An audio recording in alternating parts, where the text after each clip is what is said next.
కైకేయి సుమిత్ర అబ్బాయి ఉంటాం. రాముడు లక్ష్మణుడు భరతుడు శత్రుఘ్నుడు వచ్చినప్పుడు వశిష్ఠ మహర్షి దగ్గరికి వెళ్ళి అక్కడ చదువుకున్నంత కొంచెం పెద్దగా అయిన తర్వాత అక్కడికి విశ్వామిత్రుడు వచ్చారు. మేము యజ్ఞం చేసుకుంటుంటే మమ్మల్ని తాతకి డిస్టర్బ్ చేస్తుంది అన్నారు. అప్పుడు రాముడు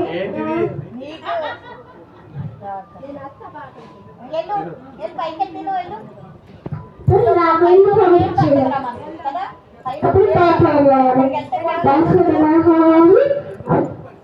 రాముడు చిన్న బాలు తాతకేమో మహారాక్షసి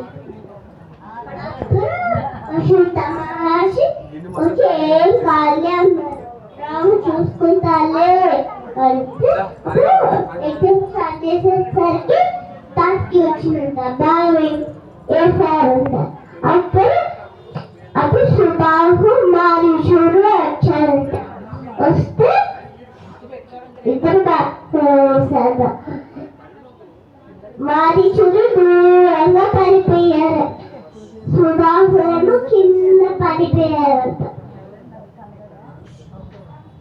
అప్పుడు జనక మహారాజుల సీతాదేవి దగ్గరికి వెళ్ళారు.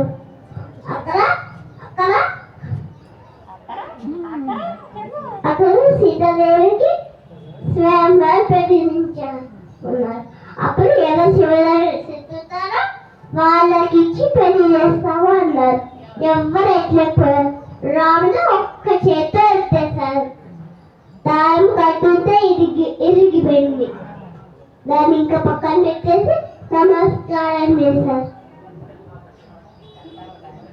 అప్పుడు సీతాదేవి పెళ్లి చేసుకున్నారు.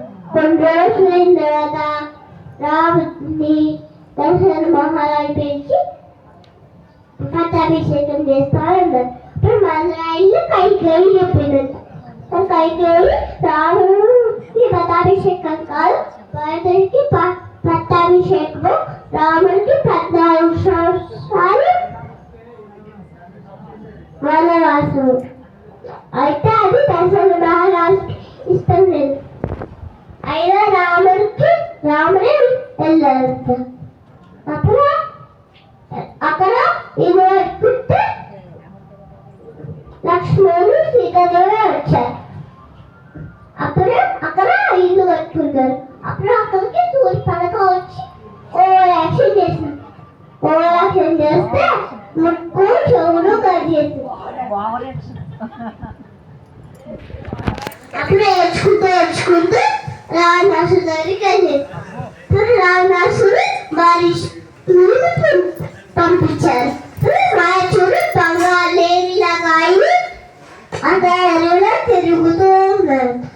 అబ్బాయి ఎంత బాగుందని రాముడిని తీసుకురమ్మన్నారు. అప్పుడు అడవిలోకి బాగా వేసుకుంటూ వెళ్ళారు.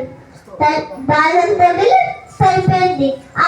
సీత లక్ష్మణ వచ్చి అప్పుడు సీతాదేవి లక్ష్మణ స్వామిని పంపించింది. రావణాసు